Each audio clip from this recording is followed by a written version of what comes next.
Test 2. You will hear a number of different recordings, and you will have to answer questions on what you hear. There will be time for you to read the instructions and questions, and you will have a chance to check your work. All the recordings will be played once only. The test is in 4 sections. At the end of the test, you will be given 10 minutes to transfer your answers to an answer sheet. Now turn to Section 1.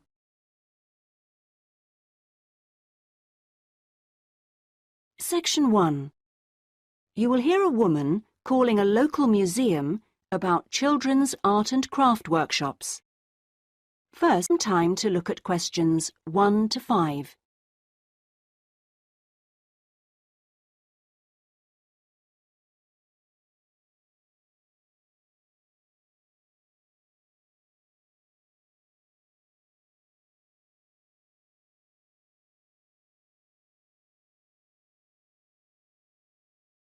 You will see that there is an example that has been done for you.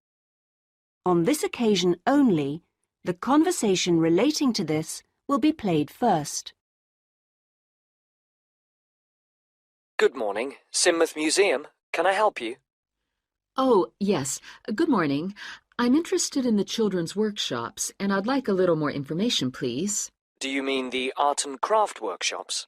Yes, a friend of a friend mentioned them. The children do painting and make models and so forth. Yes, of course.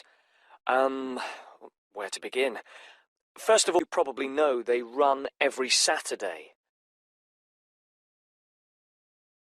The workshops are organised every Saturday, so Saturday has been written in the space.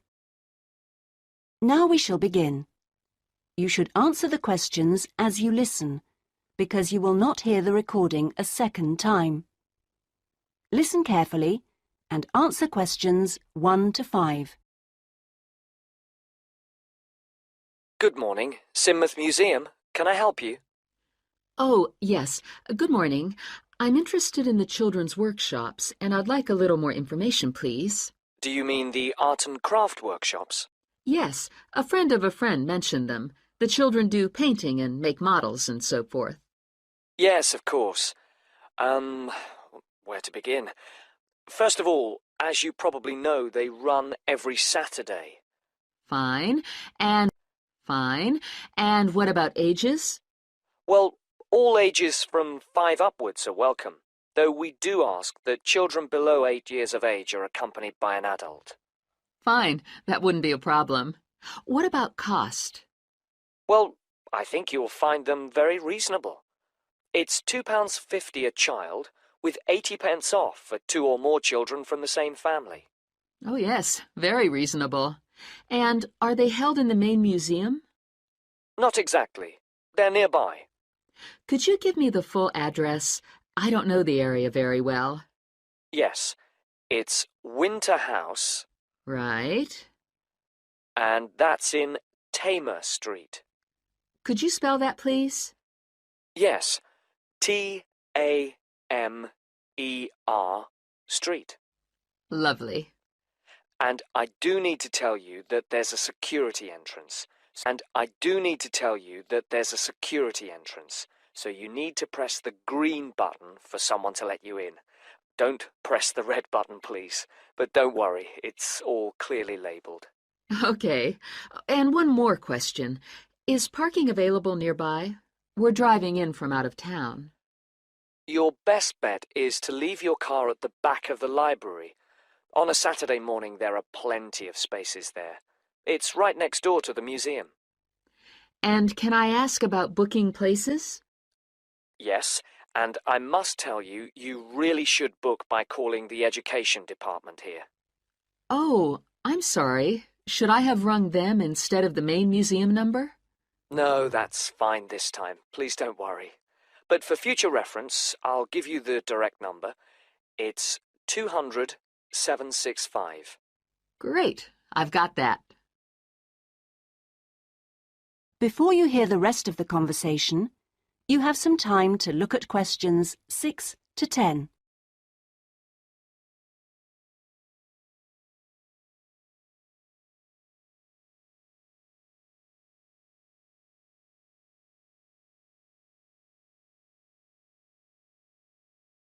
Now listen and answer questions 6 to 10.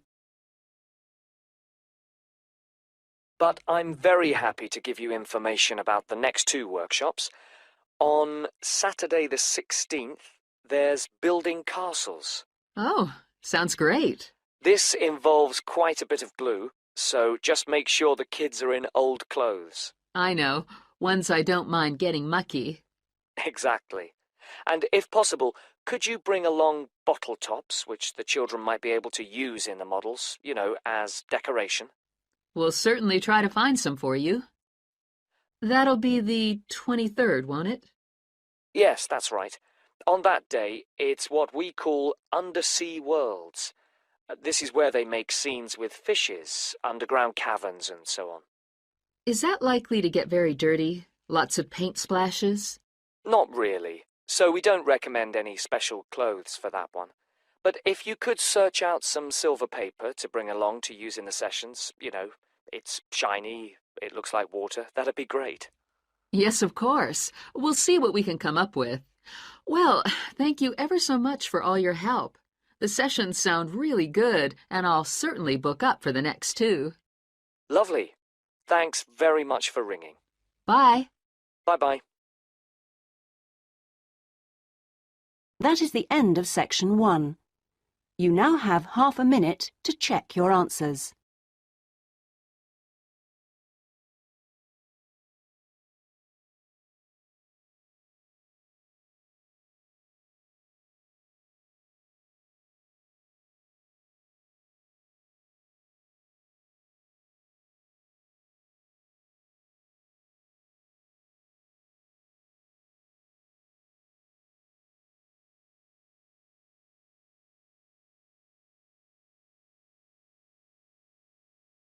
Now turn to section 2.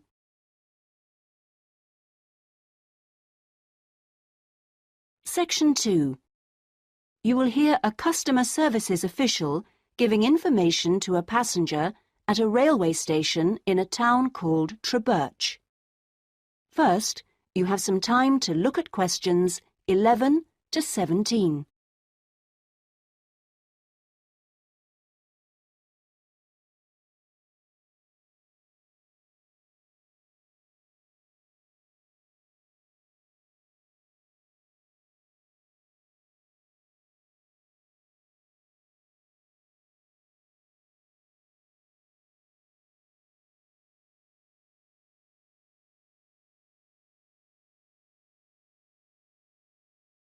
Now listen carefully and answer questions 11 to 17. Hello. My family and I are staying here in Trebirch for a week or two, and we wanted to know about the train services. We're hoping to do a few local trips. Okay. Well, I can give you lots of details about all the trains going from Trebirch in the southwest. This leaflet will be very helpful, but I can tell you some of the main things. We've got 2 main train stations in the town. King Street is for local commuter lines and regional services. What about trains to London? I'll need to go there on business for one day. Then you need to go to Central Station. That's for all the national services. There are regular trains to London. They leave Trebirch every half hour on weekdays and every hour at weekends. It takes about 2 hours, a bit longer on Sundays. You've got a choice of first and second class, and there's a buffet car, though refreshments are included in the cost of a first-class ticket. Ah, right. And have you got any information on different ticket types? Yes, there's a range of ticket prices depending on when you travel and when you buy your ticket. There's a standard open ticket, which doesn't have any restrictions. This can be bought in advance or on the day. You can also get various discounted tickets. A popular one is called the Super Save, and this is okay for travel after 8:45. Travel after 10:15. The special tickets are also valid for travel at weekends. The cheapest tickets are called Advance, and you have to buy them at least 6 days ahead. Only a certain number are available, and you have to make seat reservations for these. Before you hear the rest of the conversation, you have some time to look at questions 18 to 20.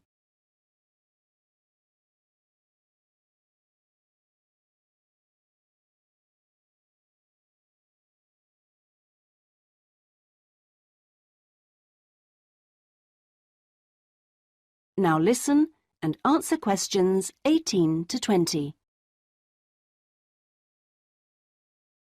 Thanks. And are there lots of places to go to around here? Oh, yes. You can enjoy many days out. There's the Merthyr Mining Museum, which is only half an hour from Trubirch by train. Your children will find it just as fascinating as any theme park, and they can ride in the original miners' lifts and on the coal trains. There are special excursion tickets which include entrance fees. Mainline trains also offer direct services to Bristol, where you can visit the docks or spend a great day out with the children in the zoo, which is set in the parkland that used to surround the old castle. Special family away day fares are available for this service now during the school holidays. Alternatively, you can be in Birmingham in only an hour and a half, where there's lots to see and do, including the new and internationally acclaimed climbing wall built on the site of the old aquarium. We will also be running a special service to Newport when the new Science Museum opens next year, as we anticipate a lot of visitors in the opening weeks. I'd advise you to call early to book your tickets. Is that okay? Yes, thanks. That is the end of section 2. You now have half a minute to check your answers.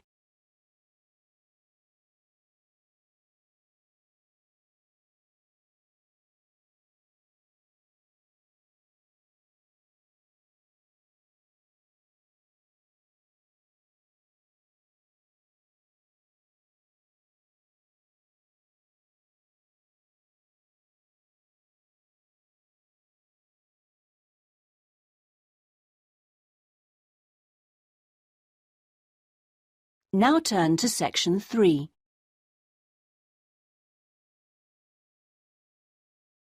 Section 3. You will hear a Section 3. You will hear a discussion between a tutor and an education student called Sandy about the student's dissertation. First, you have some time to look at questions 21 to 25.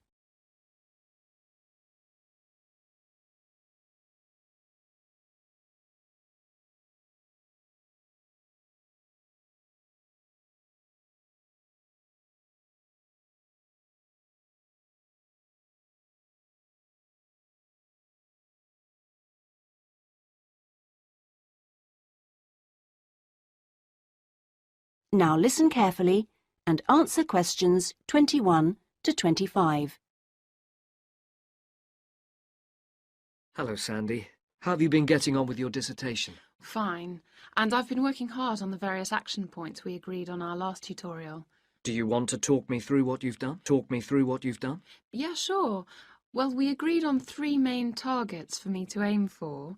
The first one was to find out about suitable data analysis software. Yes. And what I decided to do was to look through catalogues specialising in IT. That's a good idea. What did you come up with? I found the names of 2 promising ones. Right. But I also thought it'd be worthwhile talking to a lecturer. Oh, right. Who did you see? Jane Prince. Do you know her? She's in the computer centre? Yes, of course. She's the new head. Yes, well, she was very helpful. Oh, that's good.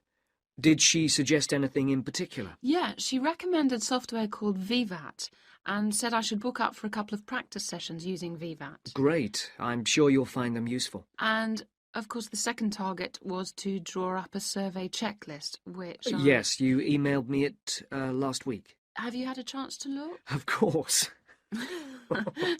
I think it's good. Very much on the right lines.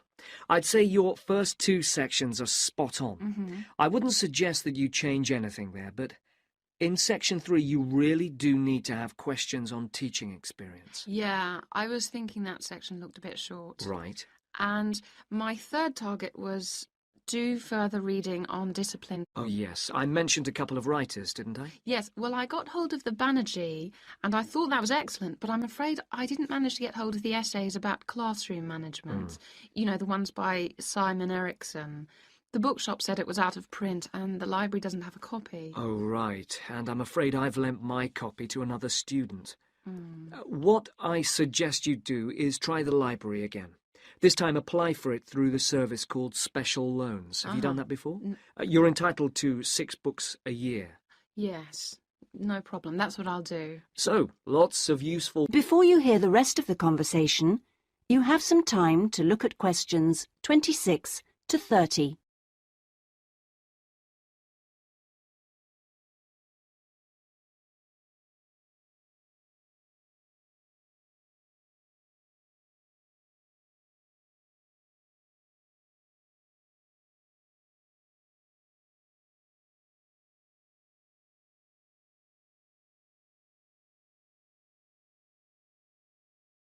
Now listen and answer questions 26 to 30. So let's look at some new targets. We'll start by having a chat about your Chapter 1. I very much enjoyed reading it. Your written style is very clear, and you've included lots of interesting descriptions of education in your target area. I've just got a couple of suggestions for some additional work.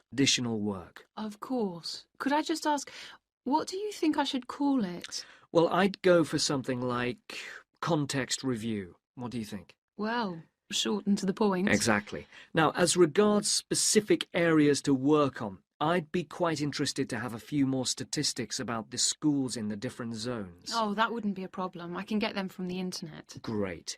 And although you did make a reference to quite a few different writers, I think you should aim to cite more works written later than 2000. Okay, that's more difficult, but I can try.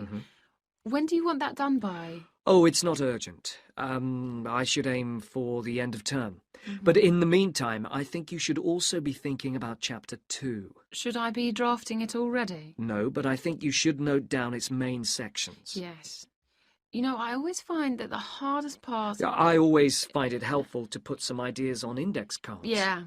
And then you can sort them and even lay them out on the floor. It's a real help. Well, I'll certainly try it.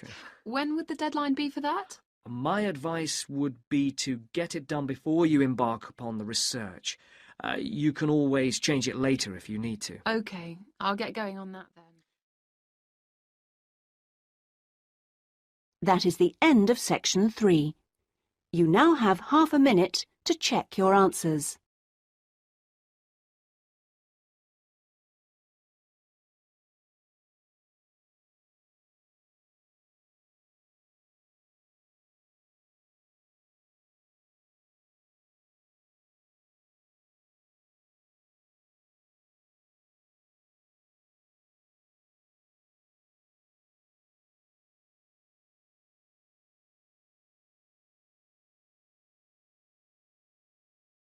Now turn to section 4.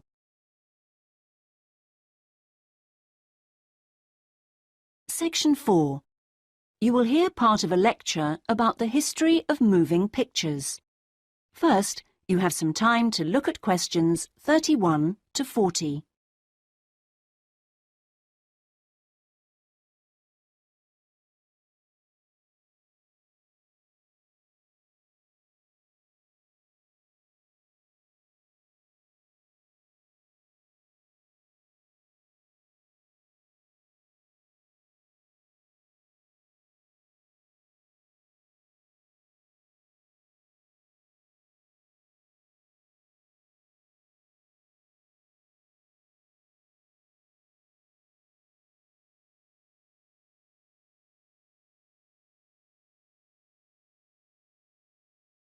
Now listen carefully and answer questions 30.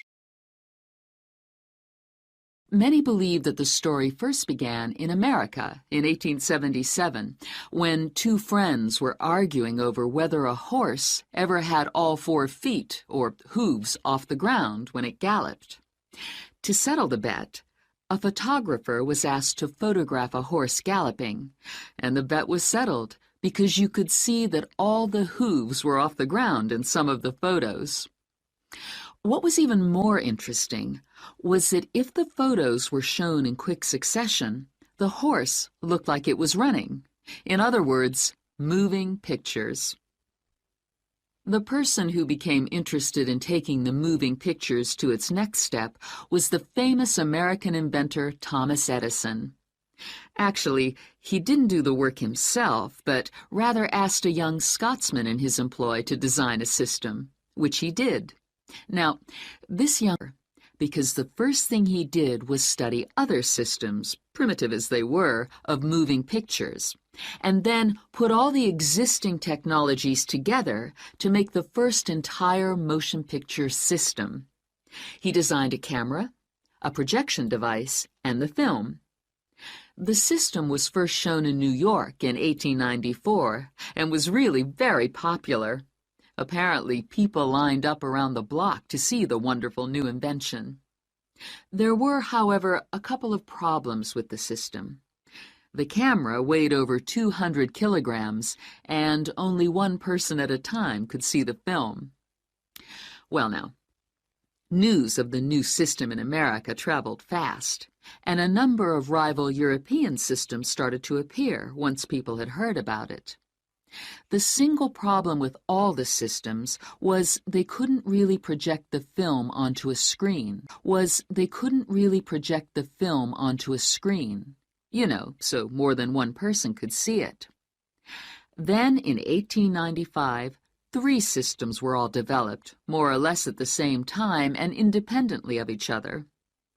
I guess the most famous of these was by the Lumière brothers from France, and they called their system the cinematograph, which of course is where the word cinema comes from. There were also 2 brothers in Germany who developed a successful system, and they called it a bioscope. Well, now once the problem of projection had been solved, the next challenge for the inventors was to make the films longer and more interesting. A continuing problem at the time was that the films had a tendency to break when they were being played, a problem which was caused by the tension between the 2 wheels, or reels as they are called, which hold the film. Now, this problem was solved by 2 American brothers. They developed the Lantham loop, which was the simple addition of a 3rd reel between the 2 main reels, and this took all the tension away, with the result that the film stopped snapping.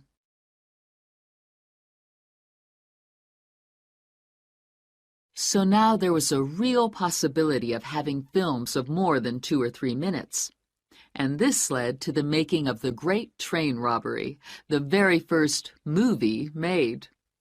It only lasted 11 minutes, but was an absolute sensation, and there were cases of people watching the movie and actually fainting when the character fired a gun at the camera. Almost overnight, movies became a craze, and by 1905, people in America were lining up to see movies in store theaters, as they were called then. I guess the next big step was to have people actually talking on the film. And the first step towards this was in 1926, when sound effects were first used on a film. It wasn't until the following year, however, that the first talkie, as they were called then, was made. This film featured actors speaking only during parts of the film and was called The Jazz Singer. And it wasn't until 1928 that the first all-talking film was produced, and this was called The Lights of New York. Unfortunately, the sound on this early film was not very good, and I believe they put subtitles on the film. That is, they printed the dialogue along the bottom of the film to compensate for this poor sound quality. Now, with the addition of sound, moving pictures became far more difficult to make. That is all. You now have half a minute to check your answers.